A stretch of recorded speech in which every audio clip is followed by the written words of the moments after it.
We all have that friend, right? The one who just seems to get people they can just handle like any situation, great, strong relationships. Like they just always know what to say. Yeah, yeah, It's like, how do they do that? right.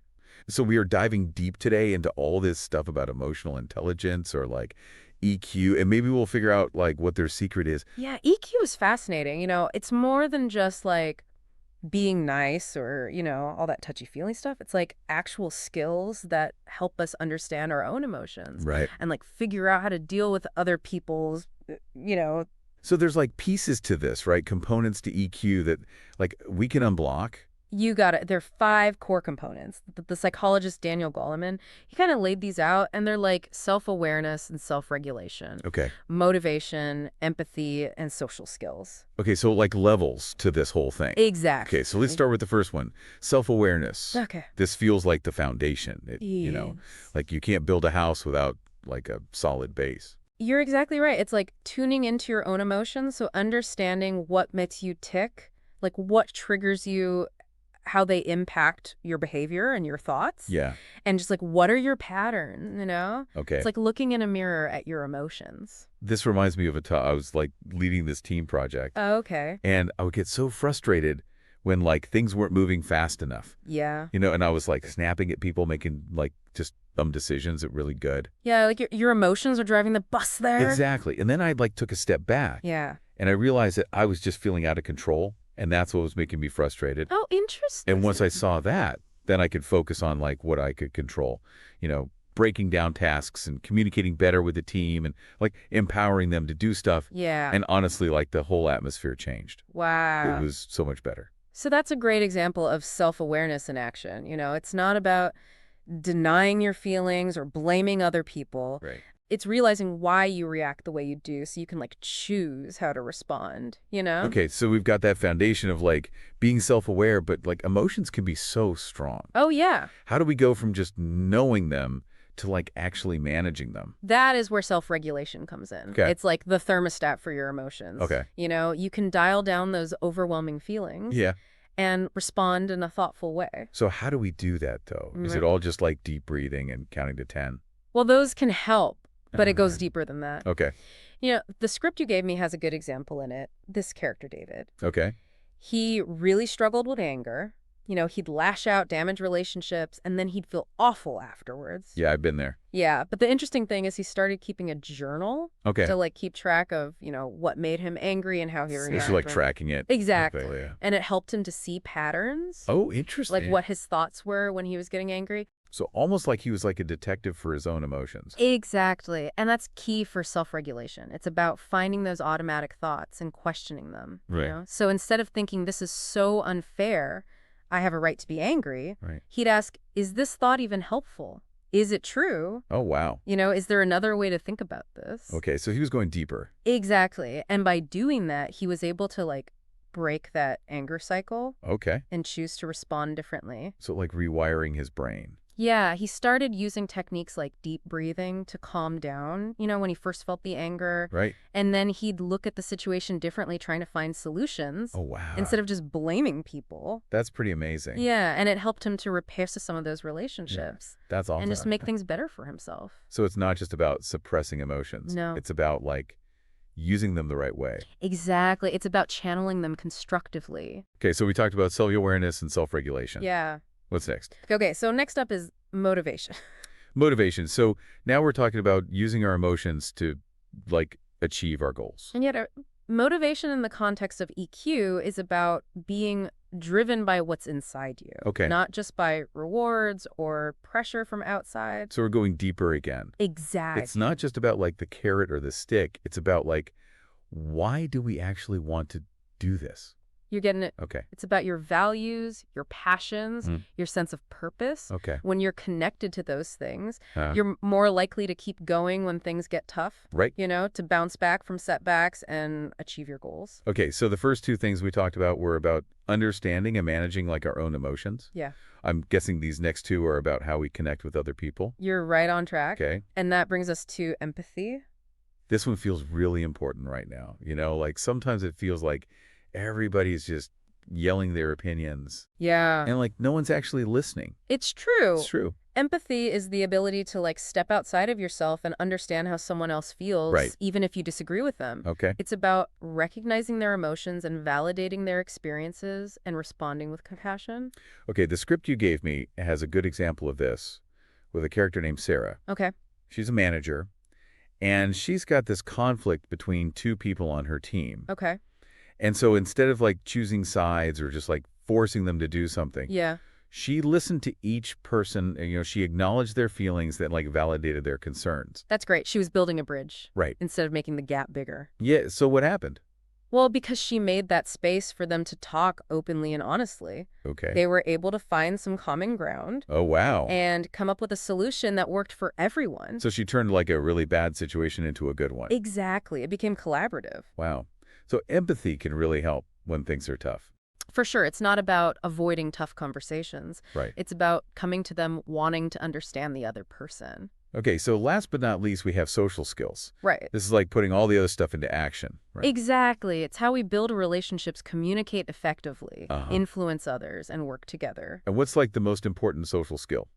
Well, the script emphasizes active listening. Active listening. Yeah. Okay, so it's more than just like hearing what someone says. Oh, yeah. It's about really focusing on them, Right. absorbing their message, both like what they're saying and their body language, Okay. and responding in a way that shows you get it. It sounds pretty simple, but it's probably hard to actually do.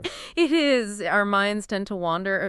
We jump to conclusions or start thinking about what we're going to say before they're even done talking. Oh, yeah, totally. Yeah. But the good news is What's that?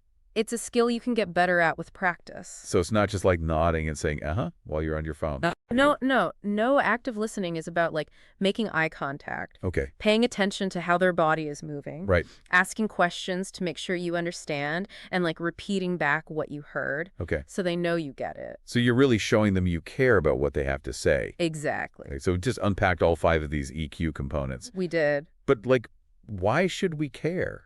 That's a great question. Like, why does this even matter? And that's exactly what we're going to talk about next. Ooh, a cliffhanger. Yeah. Okay, listeners, stick with us. Yeah. Because we're about to get into like why these emotional intelligence skills can seriously change your relationships, your career, and like even how happy you are. It's going to be good.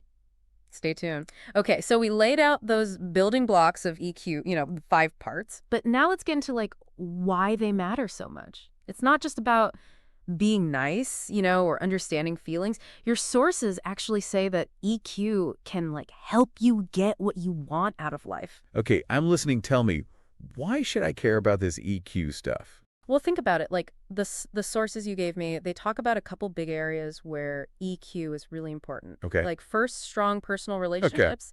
We all want to be close with friends and family and romantic partners, but like that doesn't just happen, Right, it takes work. It does. It takes understanding, empathy, being able to like work through disagreements without things getting crazy. So EQ helps with that. It does. So it's less about like the big romantic gestures. Yeah. And more about like the everyday things. Right. Like knowing when your friend needs you to just listen. Yeah. Not try to fix everything. Right. Or like not having every little disagreement turn into a huge fight. Exactly. It's about understanding what the other person needs emotionally and responding in a way that like makes your bond stronger. Okay, that makes sense. What about work, though? Does EQ matter there, too? Oh, absolutely. Okay. In fact, a lot of your sources say that EQ is becoming like more and more important in the workplace. Interesting. Yeah, think about like really good leaders. Okay. They don't just like boss people around. Right. They inspire and motivate their teams, They build consensus, they make tough decisions, but keep everyone feeling good about it. Right. All that takes serious emotional intelligence. I guess I'm picturing like those scenes in movies where the boss gives a big pep talk. Yeah. But it's more than that, right? In real life? Oh, yeah, for sure. It's not about being a cheerleader. It's about understanding what makes people tick, what they're good at and not so good at, and how to communicate with them to get the best results. So the sources we're looking at, they say EQ is important for more than just being a good leader, right? Yeah. It's important for everyone at work, no matter what they do. Right. It doesn't matter if you're working on projects together or negotiating a deal or trying to resolve a conflict with a coworker. Right. Having good EQ can really make a difference. Okay, so we've seen how EQ can help us with relationships and work.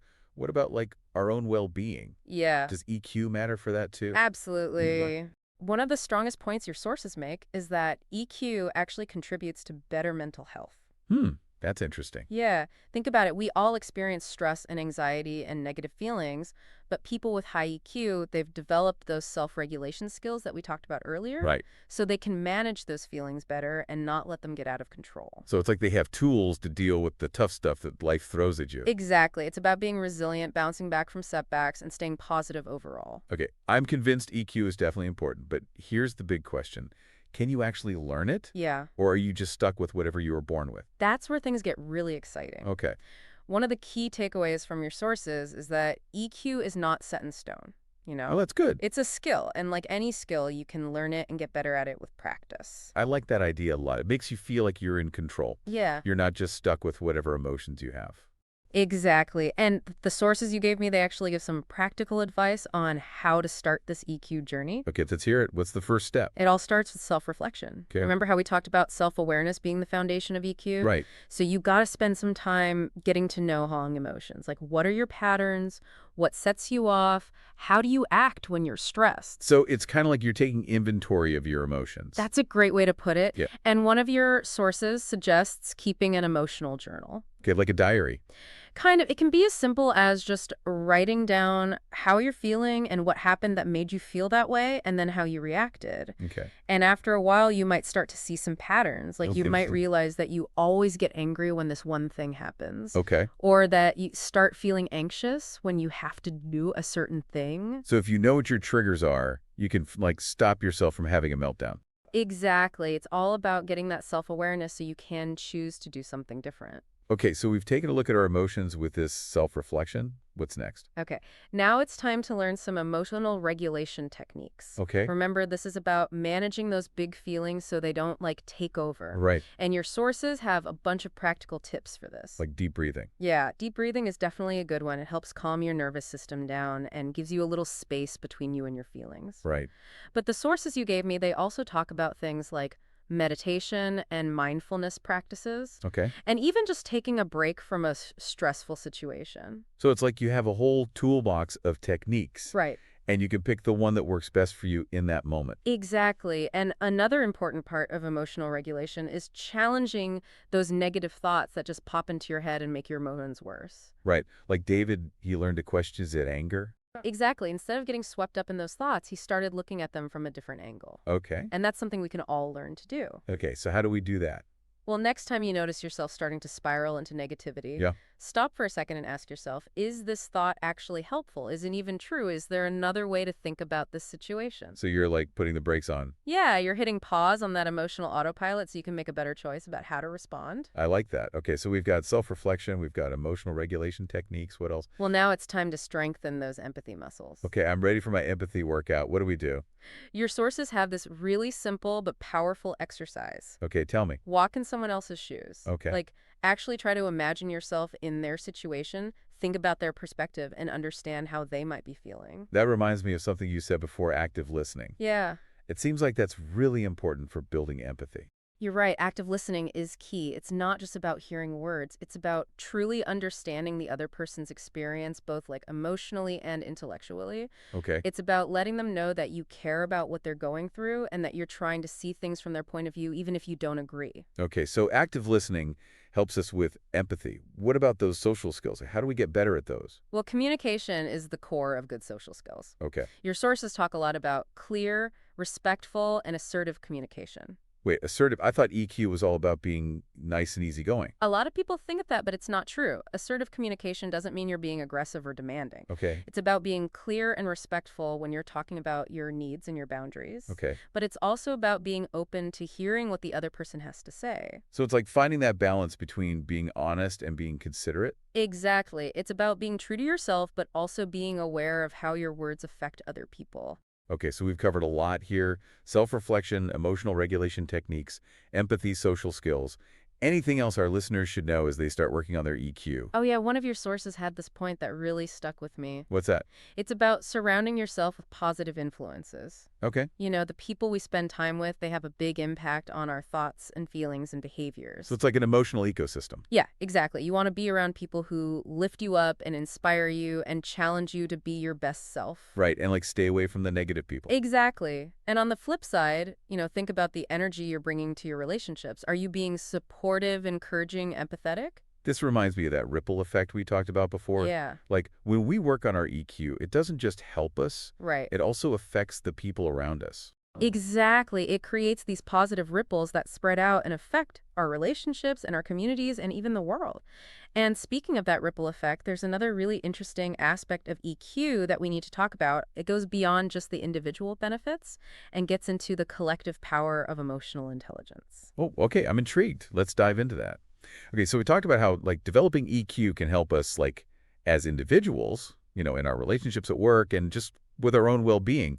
But you mentioned this, like, collective aspect of EQ. Yeah. What did you mean by that? Well, one of your sources brings up this really interesting idea. What if EQ wasn't just like a personal thing?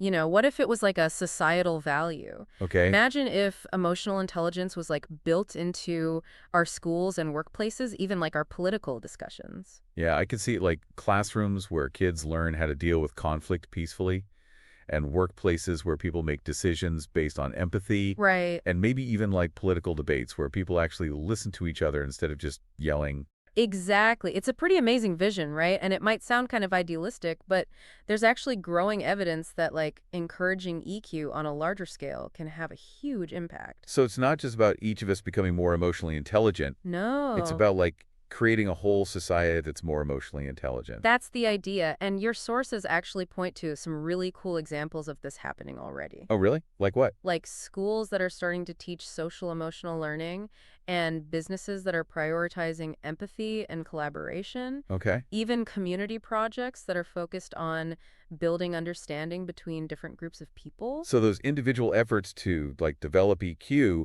they can actually lead to bigger changes. Yeah, exactly, like a ripple effect. Right. One person's self-awareness can inspire someone else, and then that leads to more empathetic interactions and so on. Like a domino effect. Exactly. And as more people start to understand and value emotional intelligence, Yeah. we create a culture that values understanding, compassion, and working together.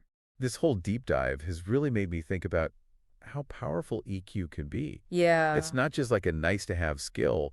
It's like this fundamental part of being human that can totally change our lives and the world around us. It has been really interesting talking about this with you. And I think the biggest takeaway for our listeners is that developing emotional intelligence is a journey. Right. It's not like you just arrive at some destination. Like ongoing. Yeah, it's a process of self-discovery and practice and growth.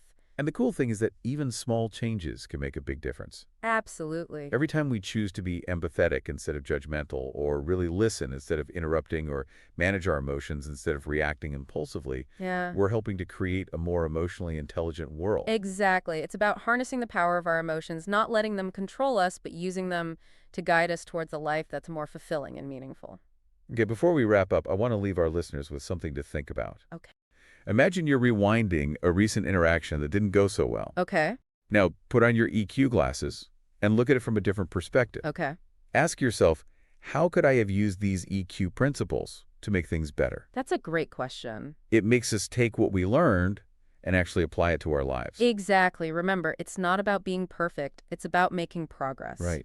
Every step we take towards developing our emotional intelligence is a step towards creating a better future for ourselves and everyone around us. Well said. That's a great place to end our deep dive into emotional intelligence. I agree. We hope you learned some valuable stuff and that you're feeling inspired to start your own EQ journey. It's a journey that can truly transform your life and the world around you. Thanks for listening.